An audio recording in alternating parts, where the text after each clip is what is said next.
You are listening to the Speech Space Podcast, a podcast full of tips and resources for SLPs. I'm your host, Jessica Cassidy, and this is episode 8.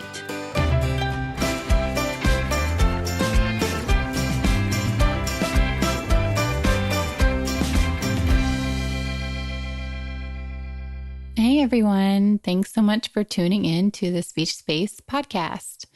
I cannot even believe that we're already on episode 8, and I really hope that you're finding some of the tips and resources that I mention in these episodes to be helpful for you. Today, we are going to be talking about tips for teaching the S sound. I'm sure that you can all think of a student, maybe when you were first starting out as a therapist, or maybe one that you had recently, and they just were really resistant to all the techniques that you were trying to remediate whatever type of S distortion they were making. Well, I'm hoping that you can add these tips that I'm going to be sharing with you today to your SLP bag of tricks next time that happens.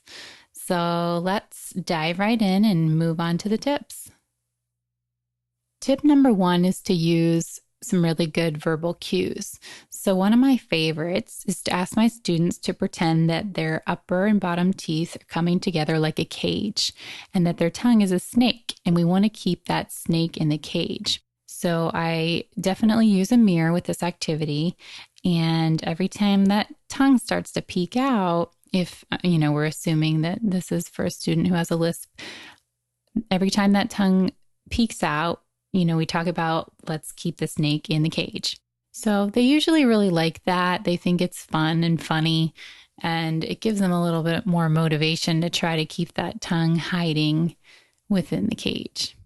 Tip number 2 is to give some good tactile cues. So you might want to put something up at the alveolar ridge, like peanut butter or, something sweet where they can practice moving their tongue up to feel that spot and get familiar with what it is. And maybe you call it something and give it a name so they know what that spot is.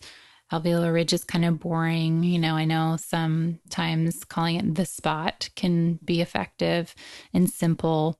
You got to find what works best for you and your student, but to really get in there and have them become familiar with their mouth and with that spot where their tongue needs to go when they're producing the S sound. Now, another thing that you can do is have them put their hand in front of their mouth and then on the sides of their mouth and feel the airflow and the difference in the airflow depending on where it's going and how that changes the sound of the S. You can also use a straw and put that either in front of you can do both. Put it in front of their mouth and then on the sides of their mouth so they can practice hearing the sound of the air hitting the straw. It's going to be louder where the airflow is going directly. So that can also be some good feedback for them as well. The next tip is to try the tongue in different positions. Sometimes tongue tip up doesn't work, and sometimes tongue tip down might be a better position for them. So you might have to, try something a little bit different that goes against against the norm, against the grain from what we're used to teaching. But that might work for some of your students who haven't been able to master the S sound with the tongue in the traditional position. Now, my next tip is to use sounds that are produced in a similar position. For example, the T sound. So if you ask your student to say the T sound several times in a row, it starts to sound like an S, especially when you ask them to hold it out. So you can see that there whenever I put the and hold it, it sounds like an S. So you want to ask them to repeat that sound over and over, and then you want to ask them to hold it if they can. And hopefully it will end up sounding like an S. My next tip and last tip is to use a visual to go with that strategy.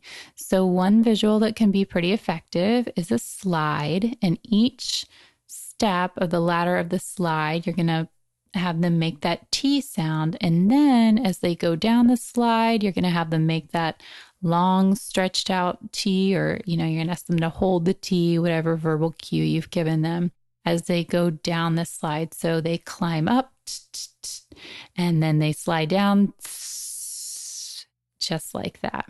And it might be helpful to add in some words that end with TS, like eats or bats, and work on those just to kind of piggyback on what you've already taught before you move on to working on the S sound. So that's it for me for today. Thank you so much for listening to today's episode. If you found it helpful, I would be ever so appreciative if you could take the time to leave a review of the show on iTunes. Doing that will help other SLPs be able to find the show easier. So if you have the chance, I know you guys are all busy, but if you have the chance, please take a second to do that and spread the SLP love. As always, if you have any questions for me or an idea for a podcast, please shoot me an email.